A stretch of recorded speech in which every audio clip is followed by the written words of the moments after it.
Graça e paz, pastor Davi, graça e paz também aos nossos amados irmãos.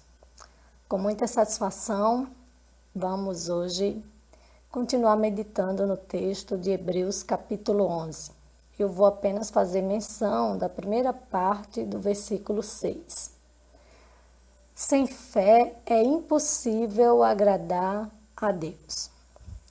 Então, nós estamos trabalhando esse texto considerando a importância da fé para a vida cristã. Mas nós estamos tentando encontrar no texto a fé que agrada a Deus, entendendo que existe também um tipo de fé da qual Deus não se apraz. E nós precisamos saber, então, qual é a fé que satisfaz o coração de Deus. E nesse texto nós podemos encontrar as respostas. Nós vamos continuar então destacando as verdades a partir das considerações do autor. Vamos detalhar aqui alguns personagens e algumas realidades que o escritor nos mostra a respeito da fé, para que a gente possa caminhar nesse entendimento sobre a fé que agrada a Deus e fazer sim uma espécie de averiguação na nossa vida, tentando encontrar essa fé em nós, ou também tentando nutrir essa fé em nós. Então, continuando, eu quero destacar aqui que a fé que agrada a Deus é a fé que não se limita ao que visualiza. Primeiro, a gente pode destacar aqui o versículo primeiro. A fé é o firme fundamento das coisas que se esperam e a prova das coisas que não se veem. A fé não precisa se basear em coisas visíveis. Aliás, ela crê mesmo que ela não possa ver. A fé nos leva a crer que Deus existe, por exemplo, diz o versículo 6, e que é galardoador daqueles que o buscam. Nós nunca vimos a Deus. Não podemos, na verdade, tocá-lo, mas nós podemos crer nele. Podemos entender que ele existe e saber que ele existe, principalmente pela fé. Essa é a fé que agrada a Deus. A fé que não precisa ver para crer. Aqui a gente pode destacar também o personagem de Noé, no versículo 7, porque pela fé Noé creu no que ainda não tinha visto. Noé creu que Deus enviaria um dilúvio. Noé creu em Deus e ele preparou a arca por causa disso. A sua fé fez com que ele cresce, mesmo nunca tendo visto nenhum precedente na história dos eventos que Deus falou, que na verdade iria enviar no seu tempo. Imagina só a fé era capaz de fazer o que Noé, na verdade, se dispôs a realizar. Foi pela fé, acreditando absolutamente em Deus, que ele obedeceu construindo a arca. Deus espera de nós essa fé. Essa fé que não precisa ver, que primeiro, na verdade, crê, que primeiro confia para poder ver.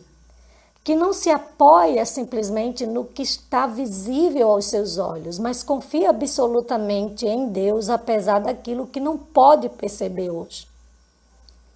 Nós podemos também destacar que a fé que agrada a Deus é a fé que nos conduz ao sacrifício. Aqui a gente pode destacar Abraão, que deixou a sua terra, dos versículos 8 ao 9, e saiu como peregrino em terra alheia.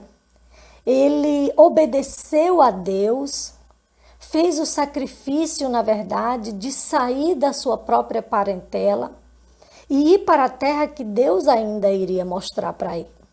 Que sacrifício foi para Abraão deixar tudo e abandonar tudo para se jogar absolutamente nos braços de Deus e saber que ele, embora não conhecesse o fim da jornada, mas o Deus que estava levando ele naquele percurso sabia qual era o destino. Abraão, então, toma essa atitude de abnegação e de renúncia e vai obedecer a Deus tão somente pela fé. Pela fé, ele também creu absolutamente em Deus. E creu contra a própria esperança.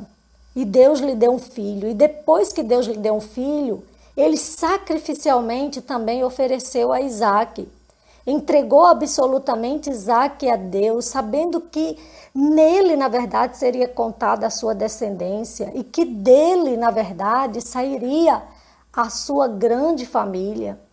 Imagina só, mas Deus o pede e ele não hesita em entregar a Deus o que Deus tinha lhe dado.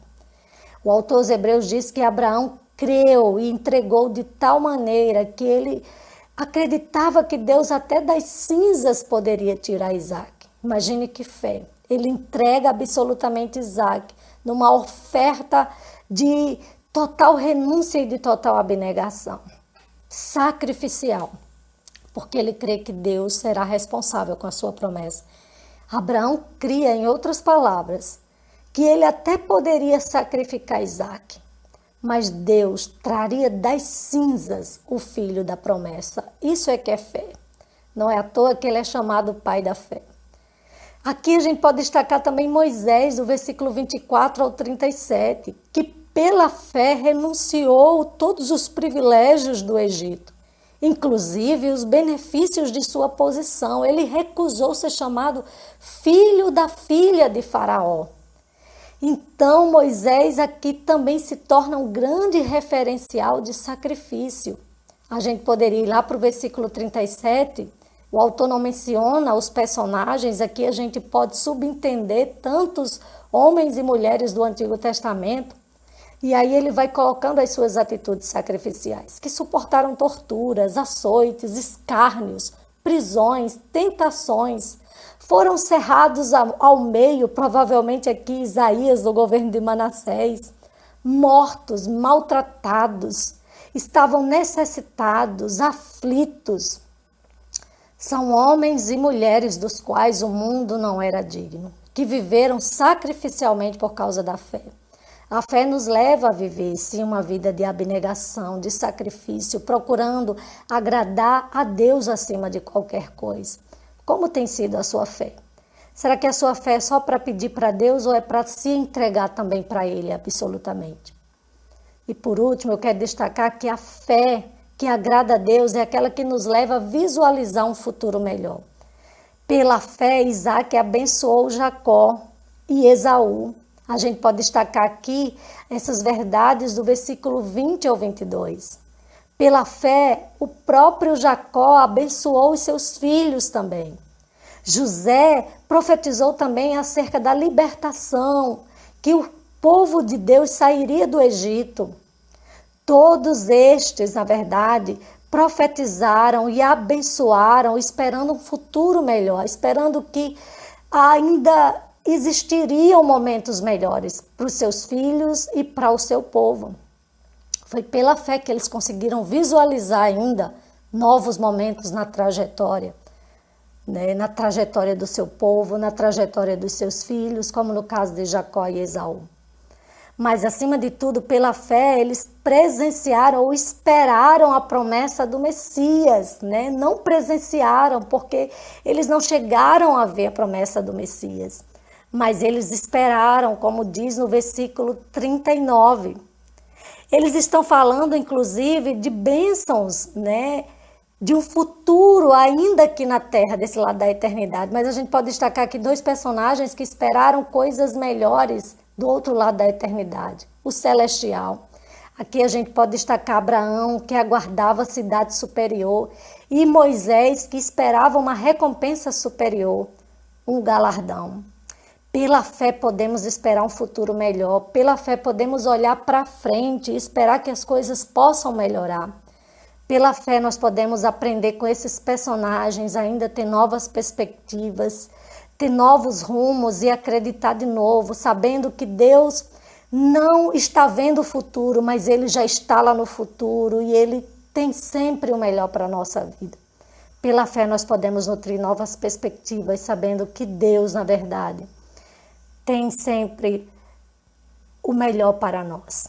Que o Senhor nos abençoe e nos ajude a encontrar essa fé no nosso coração, a verdadeira fé que agrada a Deus.